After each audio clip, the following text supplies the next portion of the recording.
Siguradong magugulat ka rito kung inakala mong nagmula ang DNA ng lahing Pilipino sa mga Kastila. Abay, nagkakamali ka. Saan nga ba nagmula ang lahing Pilipino? Alamin sa video na ito. It's time, Solid Archers! Welcome to Archlight, kung saan asintado ang bawat kalaman. Inakala mo rin ba dahil nasakop ng 300 years ang bansang Pilipinas ng Espanya ay malamang malaki ang posibilidad na may lahing Kastila tayo? At malaki ang tsansa ng pagkakaroon natin ng European DNA? Abay, mali po tayo ng inakala. Dahil alam mo ba, kahit pa man ang apelyido mo ay tunog Espanyol, ang katotohanan ay ang karaniwang Filipino DNA ay naglalaman lamang ng at least 5% mula sa European. At ang mas lumalamang ay ang 60 to 89% ng DNA natin ay mula sa Austronesian roots. Paano nangyari ito? Let's dig in! 4,000 years ago, nung hindi pa nasasakop ng mga dayuhan, ang mga isla na ngayon ay tinatawag nating Pilipinas. Nakarating na sa ating mga lupain ang mga lahi mula sa South China at Taiwan. Mga panahong hinuhubog pa ng panahon ang kultura ng ating bansa. Dala nila hindi lang ang kanilang lahi o genes, kundi ang legasiyang humubog sa pagkakakilanlan ng Austronesian. Ano nga ba ang bumubuo sa Austronesian ancestry DNA? Ito ay mix ng Southeast Asian, Oceanian at ng East Asian ancestry. Ngunit hindi lang yan, parte din ng DNA nito ay nagmumula sa Indian subcontinent.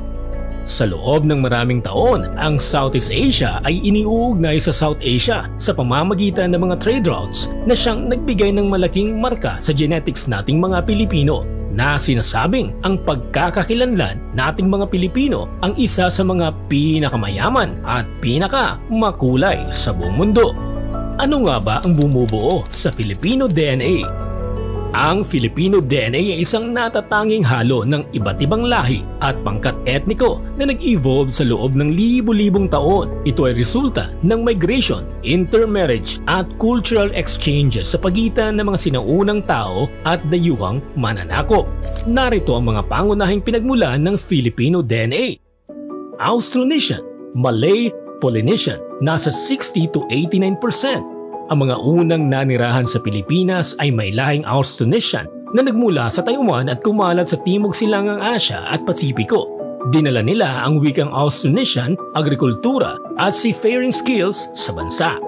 Negrito, mga Aita, Ati at Dumagat, nasa 10%. Ang mga unang katutubo ng Pilipinas na dumating humigit kumulang 30,000 to 40,000 taon na ang nakalipas. May kakaibang genetic markers na nagpapakita na kanilang matagal ng paninirahan sa bansa. Chinese, 15%. Noong panahon bago pa dumating ang mga Kastila, maraming mangangalakal na Chino ang nanirahan at nag-asawa ng mga lokal, lalo na sa Luzon. Maraming Pilipino ngayon ang may incheck na lahi, lalo na ang mga apelidong Maitan, Lim, Ko at iba pa. Spanish o European, nasa 5 to 7%.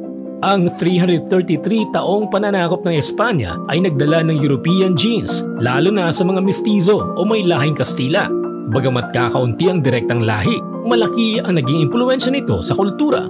Sa isa sa ating mga video, atin ang natalakay kung bakit karamihan sa mga Pilipino ay may apelidong tunog Espanyol, ngunit Pilipinong-Pilipino naman ang itsura. Ito ay dahil karamihan ay wala talagang lahing Kastila at ang mga apelyidong ito ay pwersahang tinanggap ng ating mga ninuno matapos itong i-assign sa mga bayan-bayan ng Pilipinas upang mas mapadali ang pagkolekta ng buwis noon sa panahon ng Kastila.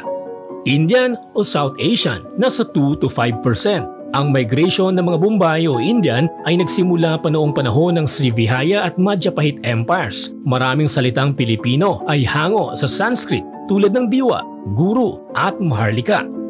American at iba pang kanluranin, nasa 1 to 3%. Dahil sa pananakop ng Amerika at interaksyon ng mga Pilipino sa mga Amerikano, may kaunting Western genetic influence sa ating populasyon. Ang Filipino DNA ay isang hybrid ng iba't ibang lahi na nagpapakita ng yaman ng kasaysayan ng bansa. Ipinapakita nito kung paano ang Pilipinas ay naging sentro ng migrasyon, kalakalan at kolonyalismo sa loob ng maraming siglo. Kung meron ka mang suggestion o opinion, mag-iwan lamang ng iyong komento sa baba. Solid Archers, it's time!